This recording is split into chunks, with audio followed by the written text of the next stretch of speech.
by the 9 divides, you're an ugly one. But then... Say, if you hear a woman's voice chiming in and saying, mm-hmm, or something to that effect throughout the video, that's just my whole life helping me actually get this out by listening to me tell her what I would say to you guys. I'm just new to YouTube and have a really hard time not sounding like I'm some awkward combination between an alien and a robot. So she was just helping me with that. Anyway, I hope that this is helpful. I'm going to answer the question of, should Oblivion be the next game that you play this year? The Oblivion Remaster. And so I would say that it's important to note that my experience this year, I've been lucky enough or unlucky enough, depending on how you think about it, to have gotten sick like twice or 3 times already, which gave me enough time to beat The Witcher 3, Kingdom Come 1, almost all of Kingdom Come 2, and Elden Ring, all like this year already. It sucked. It sucks being sick, of course, but I was happy to at least be able to beat those games, and they're all these classics, right? And these are all games that I grew to love and beat all of them, some of them multiple times, all since the last time I beat Oblivion, right? Which Oblivion was one of the first games of my entire life that I ever beat. I played the crap out of it when I was young, I don't know, 13. And then obviously Skyrim came out when I was 19, and I thought Skyrim was amazing. Skyrim did a couple things better than Oblivion and a couple things worse. I will say that I was thinking about this earlier today, and I think that a good comparison, actually, if you were to talk about all of these different games, and they're kind of apples oranges comparisons, which is important to note, but I would say that Oblivion is kind of like The Hobbit, or you might think of Morrowind as being The Hobbit, because The Hobbit is different from The Lord of the Rings, right?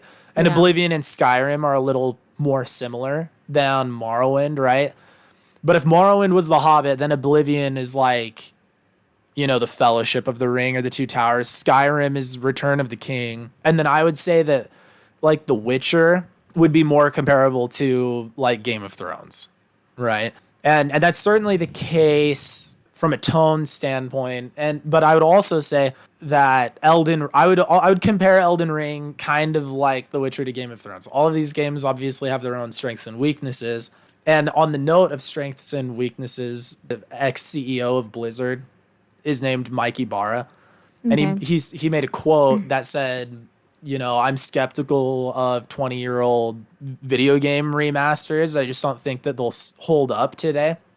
Against games like Elden Ring, and having like just barely beaten Elden Ring, right, and having actually, you know, a lot of experience now with all of these games, I would say like it's just a bad. He almost has a point in that Elden Ring is a classic and it's a modern game, like obviously, but it's like to say is Lord of the Rings better than Game of Thrones is actually just a bad question to ask, because they're just not the same game at all, right? And so you're an RPG gamer, and say you're on the fence about Oblivion because, you know, maybe you haven't played it, or maybe you've like if you're one of the 5 people in the world that haven't dabbled with Skyrim yet and you're just not sure, then I would say, you know, is Oblivion already on your radar? Have you liked what you've seen? Have you played Elden Ring? Are you interested in Elden Ring? Is the only reason that you're not playing Elden Ring because you're worried that it's going to kick your butt? Trying to make a video on that later as well.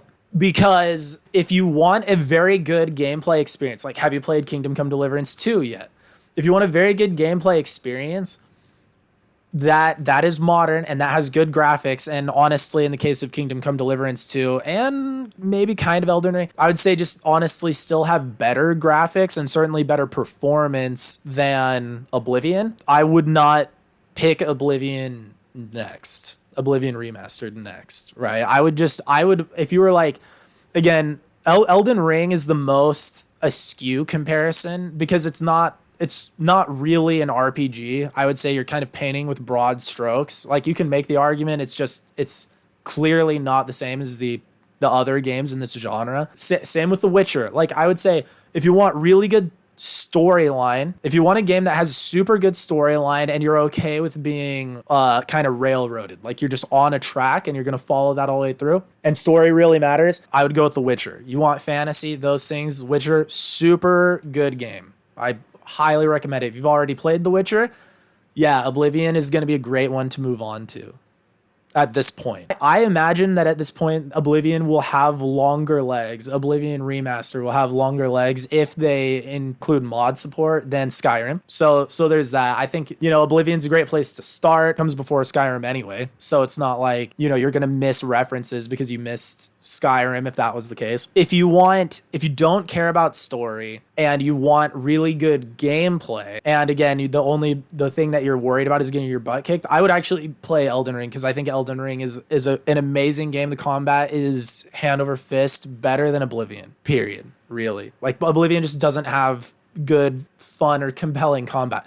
But what Oblivion does have is a really fun character progression through a world and development, and a world that starts to adapt. You kind of wish that it would do it a little bit in deeper ways. I'd bring up another classic, actually. Like, if you want a world that changes in a very like bombastic way, like it's just like extremely dependent on your decision making, I'd play like Detroit. Detroit Become Human. I mean, that's obviously not fantasy, right? So you might not be interested on that level, but that game obviously is quick. It's a good one to play. Just a different game, another apples oranges comparison. I highly recommend that one. But Oblivion is I would say the perfect sandbox game where you can create a character and be like, oh, he kind of looks like, in my case, Don Quixote de la Mancha, and then be like, I'm going to just role play as if I were this guy, or Geralt of Rivia, or this is just me in this world, or this is me if I was a thief, me if I was an assassin, if I was a fighter of the forces of hell. And you want to see that play out, have good graphics, and